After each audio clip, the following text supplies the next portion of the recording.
Hello everyone, welcome back to another video. We are now at the beginning of our cold spell, which looks to last around a week or so, and this includes the chance for some snow across different parts of the UK and Ireland during this time. So let's get started right away by taking a look at some of the weather models. This is a GFS here, valid for this evening, and you can see we have a low pressure system just to the east of the UK with a kind of a weak area of high pressure, kind of a ridge sitting over us or just to the southwest. And this is now starting to bring in our northeasterly airflow across the UK with much cold air. They were actually already seeing cold weather across much of the UK today, but colder air is now continuing to move in from the east, and we're starting to see the first hint of wintry weather with the showers across northern Scotland beginning to turn to sleet and snow. And those are the areas in pink you can see there. Mostly rain showers across parts of kind of Northern Ireland and Wales and further south there. But now where we've got our cold air pushing in from the northeast, we're starting to see sleet and snow showers starting to move in across parts of northeast Scotland.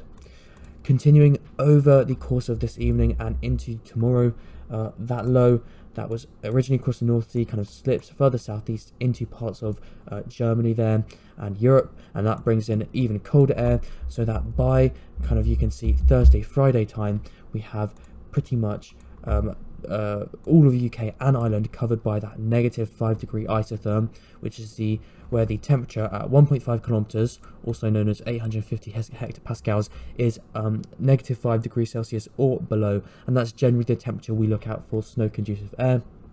Also notice that we have this small feature here, this low pressure system moving in, or not really a small feature, we have this kind of low pressure system sliding kind of around the base of this kind of weak ridge, so that it kind of doesn't properly make its way into the UK, but kind of moves like that, so the precipitation on the northern edge just about kind of bumps into us, and this could be our first potential snow risk. Just zooming in here into across parts of England and Wales and Ireland here, you can see, let's not use the GFS for this one because it's more of a high resolution issue, but you can see we possibly will have a kind of band of precipitation from kind of the rising motion along that low, kind of combined with slight convergence in the channel here, and that could cause some precipitation, and as it bumps into the cold air across parts of England, it could see turning to snow initially across kind of parts of the higher ground of the southwest. Then also, not that this model really shows it,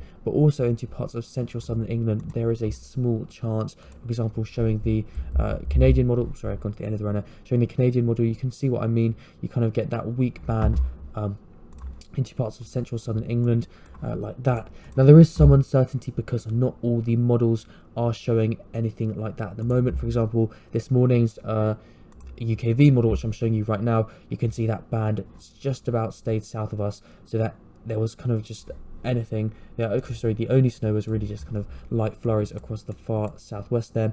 But the latest 12 o'clock UK Metalvis model has shifted this slightly north, so you can probably expect the latest UKV to do the same, which kind of suggests that we're going to see a low to medium risk of light snow, especially across high ground during Thursday, kind of across the southwest, generally in this region. Not enough to cause accumulations, not enough to cause a disruption, not really enough to be exciting, but if it did happen, we would see some kind of light flakes in this kind of area, which I'm sure would be exciting and many people would appreciate anyway. Then zooming back out, the other snow risk that we're beginning to see is of course the risk from snow showers that I talked about. We have a pretty unstable air mass with the contrast between the warm North Sea and the cold air mass, which you can see here, those really cold upper air temperatures pushing in, and that difference in temperature creates instability, which then leads to those showers developing, and they could be fairly frequent at times. And actually, for example, this high resolution French model shows during this is Tuesday, so the snow showers are starting, but during Wednesday and into Thursday and then Friday, you can see those snow showers across north and eastern areas, definitely present there. Similar thing on the UKV model. If I show you this right here, you can see similar thing, those snow showers relatively consistently pushing in from the east. At times, especially as we move towards Thursday and Friday, they could become heavy and frequent, potentially with some accumulations, and for this reason the Metalvis has issued a yellow warning of snow or ice Probably not going to be upgraded for now, though. I mean, things can always change. And it's also worth saying that models always, almost always, underestimate the amount of showers. So while this French arpeggio model might be showing only kind of like a few scattered showers here and there, in reality, it'll be kind of a lot more frequently shower activity. And just as a current example, sorry, you can see this is the time frame for now at 6 o'clock on this model. You can see it only really shows a kind of few scattered areas of precipitation, and notice how behind that that kind of band of precipitation we have a much more intense or kind of widespread shower activity than those kind of 3 blobs modelled. So the kind of biggest snow risk, at least initially, will be kind of eastern areas of Scotland and northern England, so kind of these areas in red during the next few days, especially kind of Thursday and Friday.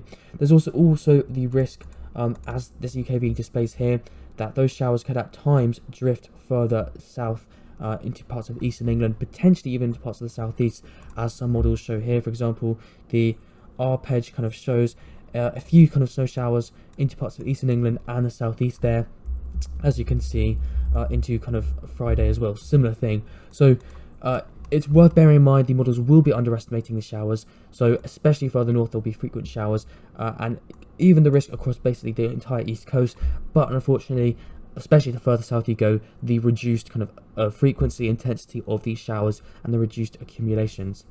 The kind of most uncertain but perhaps most significant snow risk will be from small localized areas of low pressure.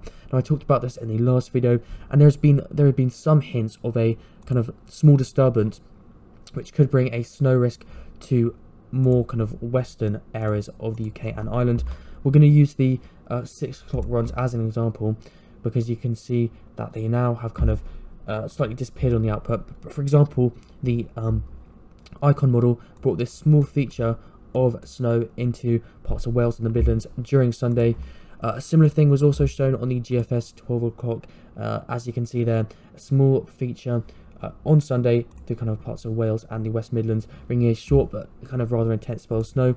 Similar thing, I think, was on the not this European model one, but the last one you can see showed a similar thing there. So the model, there's kind of a 50-50 split between the models. Not all of them are showing something at the moment, and naturally with these very small scale lows, as you can see right here, you can see the kind of actual low pressure area itself is very, very small and it's weak.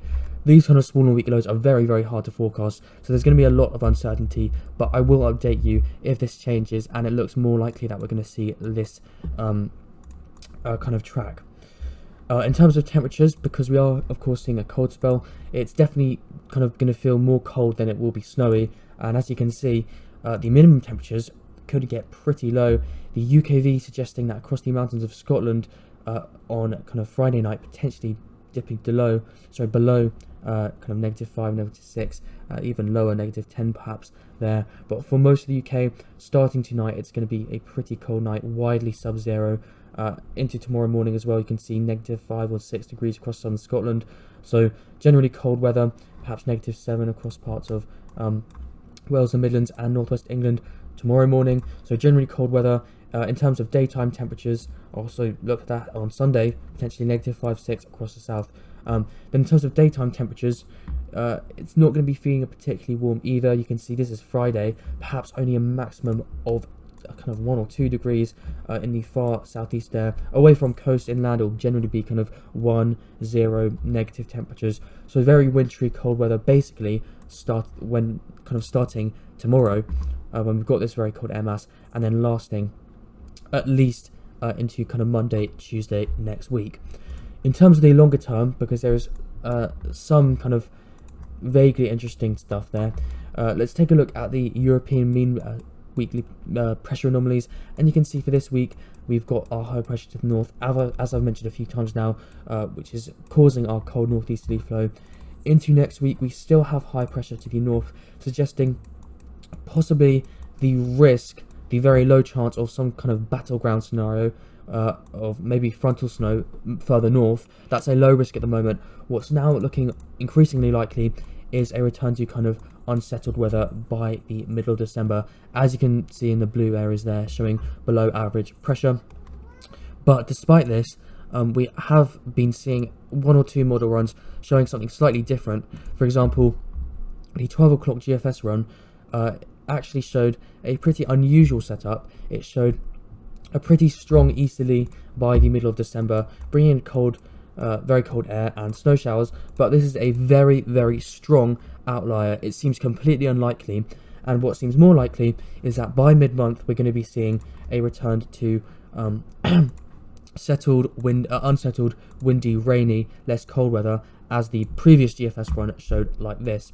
And then there are some hints, and I'm not really such an expert in this field, so I'm not going to go too into in detail, but there are some hints that towards the end of the month we could possibly see blocking to the north of us re-establish itself, so the chance that maybe towards the end of December we could see something colder again. But that's about it. Thank you so much for watching, everyone, and have a great day. Bye bye.